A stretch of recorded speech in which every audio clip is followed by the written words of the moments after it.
Welcome to 108 Gates. We're doing a divine masculine reading. You're in a yin, in a yang, animus. And here we go.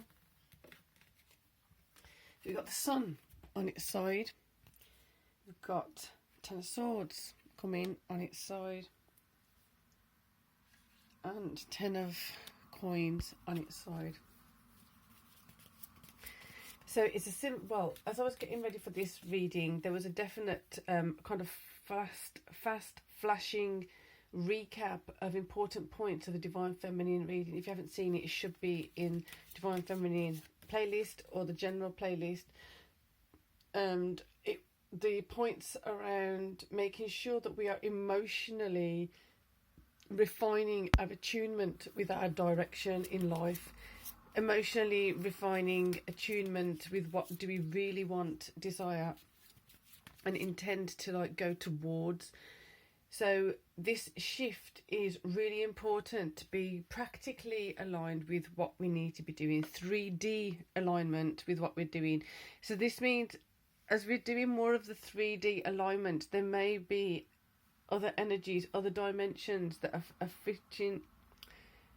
are flitting between different emotional states. And what I mean by that is, in the past, if we have been responding to something in a particular way, and we've taken that time to make that emotional shift, it's about now solidifying and taking it to that tipping point. We've spoken about tipping points before, of actually being solid in what we're doing. So when they say it takes a certain amount of practice, it takes a certain amount of time to actually master a skill or to actually implement or install a new habit, deleting the other habit, letting go of the other habit when it wasn't working for us. It's like that feeling. It's that just because it didn't work the first time and you might find yourself responding in the old way, be mindful and aware of how quickly do you react or respond, and how quickly do you become aware of your reaction and response. How quickly do you recognize that actually I don't want to be doing this, this doesn't feel the most comfortable way for me to react or respond. I want to be responding in a different way. I want to be responding in that higher frequency way. So this feels as though, with them on the side here, it feels as though yes, it's available, yes, it's available, yes, it's available. But this is switching point, is that tipping point of you responding, reacting, aware of your response. Should I be responding right now, or should I be reacting? I am reacting. Is it appropriate for this actual scenario? So it's no judgment. It just simply is observing with kindness, with love and compassion. So the Divine Feminine reading definitely gives you some insight as to how we can support ourselves when we're making these emotional adjustments, when we're in certain situations. There are going to be possibly some situations that, let's just say, provoke certain outcomes, provoke certain responses, provoke, in the past could have been certain reactions that you just felt like you'd get swallowed up in it, or it'd be like a tumbling down a hill. So you'd be looking, and then all of a sudden someone just kind of says something, does something, and before you know it, you've already tumbled into the ditch, and then you have to get yourself out. It doesn't have to be that way, and there's more support astrologically for that now, to be able to make those transitions. So Knight of Cups coming in with going towards something with love and peace, going towards something with a different emotional reinvigoration. So again, this energy seems to be flowing in from the Divine Feminine emotional empowerment that is available, that is happening, that is possible at the moment. So as you're approaching these things and not quite tipping it over yet, not quite solidifying those things, being compassionate with yourself, being gentle with yourself, being aware that it's a process. It's not going to be an immediate change and shift. It can be, but it doesn't have to be, and it possibly won't be.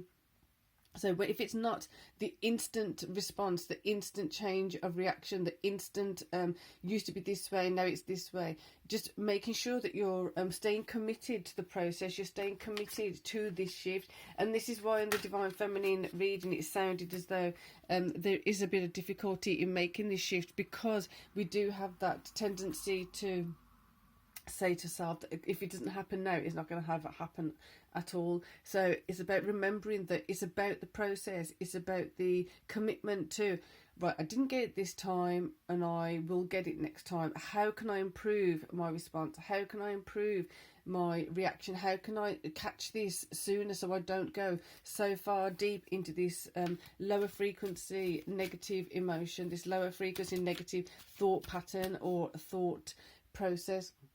How can I extract myself sooner? How can I catch myself sooner so that I can come out of it sooner? Insight is going to be important here. So learning from it, reflecting on what you've done, how you've done it is going to be really important. It's going to give you a lot of indicators of how can you do it differently next time. So like we have here, we have the Five of Wands. There's all involved here. Normally in the deck you have well, they're all involved. That's the swords. So I've seen swords for some reason, maybe because we've got the swords over here. But with the Five of Wands here, you can see that all of them are involved in that conflict. All of them are involved in just going this way, that way. And it doesn't even look like they're quite clear on who is actually instigating it, or who's actually one against two. What is actually going on here? There's so much chaos in this card right now, and it's about coming out of that chaos, remaining distant from that chaos, remaining in the observer mode of that chaos and not get pulled into it. So it does feel as though you've got some kind of progress already to acknowledge that you're not being pulled into that. You're observing from outside, you're observing from the outer circle. So then this is going to give you some awareness. When you start watching this is going to give you some insight as to what this Ten of Swords is really about. Because when we've had that experience of Ten of Swords, it can be such a difficult energy, a difficult thing to acknowledge, because we don't want to be thinking of certain people in a particular way. We don't want to be... There's so many reasons. I'm not going to go into it right now because it feels like it's a bit redundant, because all of us have different ways of looking at things. So you are going to have, from understanding this, from being in an observer mode, clarity coming in as to how in the past possibly, or even presently, you have allowed yourself to be pulled into certain things. So by that, what I mean is, it could be that you trusted one person over another, or if somebody said something, you'd get stuck in their fight over there, and then someone else would say something and you'd get stuck in their fight over there. So anywhere or any time you found yourself in the middle of fights, and it doesn't have to be at the same time. So what I mean is, like, if you were in those situations of, like, at this time so-and-so is saying, right, this was happening, that was happening, and they were doing this, you need to back me up, and you felt like you were compelled to, and you were obligated to back them up, you were obligated to fight their corner, but then at the same time the other person would come in and then they would say you're obligated, and make you feel like you're obligated to back them up and fight on their side. So that confusion that's been caused there, the emotional confusion, the cognitive confusion, the energetic confusion, all the multidimensional confusion, because you're on this side and you're on that side, then you're on this side and you're on that side. So all of that, but at the same time, you didn't want to be in any of them. You didn't want to be in any of those situations. You wanted to just be in the middle, happily, in your own truth, in your own space, not having to fight for any particular person anyway. So let's put that 10 of coins there. The investment, therefore, was off. The investment of self, the investment with others, or others expecting you to invest in them and their plight, their whatever it is that they wanted you to, like, support. It was just off on so many levels. So this insight here is going to give you a chance to be more of this space and not get pulled into this space, because you're going to be having examples of the past situations, examples of past scenarios of where you did get pulled in. Why did you get pulled in? How did you feel emotionally? How did you feel psychologically? And what were the thoughts that made you feel like, you know what, I've got to do this, I can't not do it? What were those things? How did they roll? And making sure that those kind of things are informing you, not upsetting you. They're informing you and not giving you reason to be like, oh no, I shouldn't have done that, shouldn't have done this. You did do certain things. So a lot of self-forgiveness in the way of letting the information that's coming in inform you. So those 10 of coins, reinvesting in love, reinvesting in your 10 of cups. You might not have your 10 of cups right now, but you're going to start connecting with, as this starts informing you where to disconnect from, it starts informing you, just observe with love. Just watch what's happening. Don't get involved. Just simply just watch what's happening. Did you see that person do that person to say this? Just don't get involved. Just watch, observe. You'll know when it's time to step in. You'll know when it's your time to defend yourself. You'll know when it's worth it or not. You'll know when to just walk away and simply be like, you know what, they're going to carry on doing that regardless of if I'm here or not anyway. So again, on the side, put that there. 3 of Cups, filling up our cups. This feels like a sum. It feels like a observing that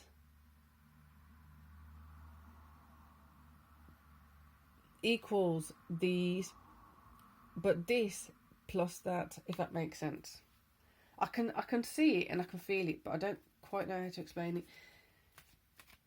As we are focused more so on what we're investing in our 10 of Cups, what does our 10 of Cups look like now? As we let go of this and we're not struggling with this, we're not putting the energy and power into this, we're refocusing on ourselves. What does your 10 of Cups look like? How are you investing in that? How are you reinforcing that? How are you connecting with that again? And it will strengthen. The connection can strengthen as you focus more so on that rather than this gubbins over here.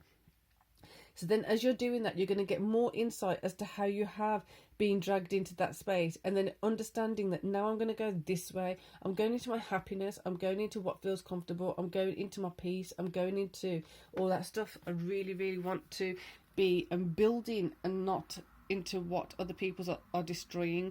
So this 3 of Cups feels as though it's in the process of being built. It's like you're now seeing what you've got to stock up. You're now seeing what you've got to eliminate. You're now seeing what I've got to take hold of or what I've got to let go of. So what do those cups look like? What do those cups seem like? What am I building for myself now from this? What am I extracting from this? I'm extracting observing skills. I'm observing and I'm listening, I'm watching, I'm not getting involved. Where does that strength come in, or how does that strength come in? How does that courage come in to be able to say, no, I'm not getting involved in this?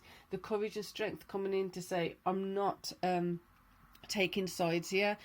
I don't even quite know where the sides are. So it's you want to fight, you fight. I'm not getting involved. Nothing to do with me. Doesn't mean you love them less. It doesn't mean it means anything less. It just simply means I'm not getting involved. You carry on. Again, as you observe this, you're going to be informed of 10 of Swords, where you've hurt yourself, where others have hurt you, where you've allowed others to hurt you, and where others have just hurt you regardless of if you said no, regardless of if you you said distinctively like, I'm not getting involved, and they just dragged you in. And I know that sounds like we don't hear that often, because it's usually, well, you allow it to happen. Yes, on some level we allow things to happen. If we don't have the courage, or we're not taking that responsibility to shift things. But I'm firmly believer of, especially when you start looking at some of these shifts, some of the, if you do believe in it, some of the karmic stuff, some of the past life stuff, some of the ancestral stuff, some of the things that are beyond our literal control, and that we have to work through, and breaking those bonds, breaking those patterns, breaking those conditions, breaking those things that we've literally as a child grown up with, and it's ingrained in us in this particular way. It's difficult to get over that and to be flippant and just say, oh, will you allow it to happen? I don't believe in that crap. I don't believe in it fully. There's a certain point at which we can take responsibility and shift and change it, yes, but there's a point before that we can't, until we've actually noticed it, until we've actually said to ourselves, we're going to observe. That is where we can start taking control. But the thing is, it's there already initially. So we didn't allow it to happen. It was kind of happening there already. What we choose to do with it, how we choose to do whatever we need to do. That's where your power is now. Do you want to carry on that ancestral loop? Do you want to carry on that karmic loop? Do you want to carry on that vendetta from your past life into this life? Or is this the time when you're going to step up and make those shifts and changes? Is this the time where you're going to say to yourself, right, this is it. I've got to compete with this onslaught, this energy over here in my own being, and just really push my attention, make my attention feel wholesome, understand where I'm actually feeling wholesome, and go in that direction. There's a lot of tugging and pulling here. There's a lot of inner conflict here. There's a lot of unknowns, and that's why it's important to recognise the sun with the Ace of Swords. I did say in the last reading, you can check it, the one before this, in the general readings or the feminine reading playlist. There's a lot of epiphanies available here, and this is where your information is going to come to you, how you can make the shifts and changes. It's not just an epiphany and saying, right, well, this happened and that's why it happened. It's literally from that epiphany, do you take it that next step and utilize it for your empowerment, utilize it for your benefit, so you can learn from it and shift and change how you're doing things. So we're going to get one more over here. Love that coming out, because this is part of where your inner masculine, inner feminine, it has that chance to combine. It has that chance to work in harmony. It has that chance to heal. It has that chance to come back together again and be I feel like I want to say consolidated within yourself. There's that coming home feeling. You're feeling as though you're literally obtaining more of your soul fragments. You're obtaining more of what was distracted from you. So it's like someone saying, look over there, you look over there, and then they take this from you. It's all those kind of things. You're reclaiming your power. You're reclaiming your strength and resources on so many levels. You basically, it's up to you how much you want to do this. Again, for some reason, I want to reiterate that point about allowing things to happen. We allow on some level, yes. If we do not take responsibility, when we have that insight of this is happening, that's happening, and we choose to just keep going along with it, once you've had that epiphany and you've that realization and that insight, you have that choice. Then do you choose to allow it to continue to happen, or do you claim your strength, you claim your right to be empowered at this point? That's when it's a different story. But just to simply say, oh, people allow things to happen, I don't buy that, because then that it kind of discounts all of that emotional struggle, the emotional turmoil, all those defense mechanisms that we have had in place for a very good reason, to keep us protected, to keep us safe, and not knowing how to move on from that. It just disrespects all that process and all those experiences we've gone through. So being really, really gentle with that does not necessarily you're allowing this to happen. It's because something had to occur for you to feel safe before. Now you're finding the strength. Now you're getting the insight. It's about going with that process because you can. It's like before, you were in the ditch, you were in the pit, and you couldn't see a way out. But now, all of a sudden, it's illuminated. Take this step, and you'll go out the pit. Take this step, and you'll be able to get yourself some grip to be able to come out of the ditch. You'll be able to make sure that use that rock instead of the slippy soil. Do you know what I mean? So there's going to be strategies and ways in which you can bring yourself out of these things where in the past somebody, will you allow it to happen? It just, I think you can hear that it just is pissing me off, because it's disrespectful. It doesn't allow us to take the necessary compassionate steps that we require, remembering that on some level, when it gets to a certain point, we have a choice. Then do we allow it to continue to happen, or do we have that courage, strength, bravery to continue in a different direction and proceed in our favour? Massive courage is required then, especially when you have gone through aspects of feeling such deep threat It could be a threat on you. It could be a threat of someone else, threat of your resources. It could be that now, looking back, the threat doesn't seem so great because you've distanced yourself, or because you're not a vulnerable child, or you're not a vulnerable in that same vulnerable situation anymore. So that strength that you've gained over this time is really worthwhile taking note of and utilising. Don't want to go too much more into this because it really is a heavy, deep and quite emotional space. So if you are working on this, really having compassion for yourself and understanding that it's not always in our control. We have to find that point at which it becomes in our control. When problems occur and we need solutions, the solution isn't always available. The solution isn't always obvious. There's certain things, certain processes, certain thoughts that have to occur and happen for us to be able to have that connection with the solution. So be loving, be kind, be compassionate, and allow the process to be what it is. Just the most important point is remembering we have that ability to make that tipping point. And when we get frustrated, when we get disheartened, when we get exhausted, it's about making sure you're looking after yourself properly so that you can continue with this journey after and throughout. So there we go. We've got here the Mouse and Buttercup, innocence. So this is where if you think about the innocence, where innocence has kind of got you stuck in certain situations, it got you in a different perspective of people to what they're truly like. This is going to seem like one way, that I'm the one that has to help, I'm the one that has to keep this whatever. The innocence now is going to be dropping and seeing the reality of the situation. It's going to see the reality of what this fight's actually about. Half the time they're just fighting because they're just bored. Half the time they're fighting because they just love the fact that they're getting the adrenaline, they're getting someone stoked, they're getting someone reacting in a certain way. Not getting involved in that, now it means you're not allowing it to happen.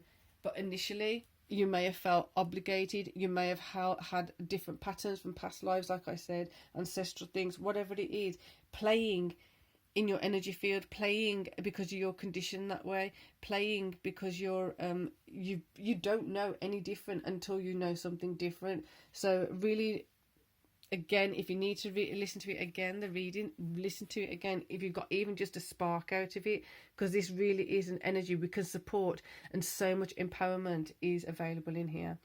So with that, if you haven't already, please do join the channel, subscribe and hit the bell, and then until next time, take care of yourselves. Peace and love.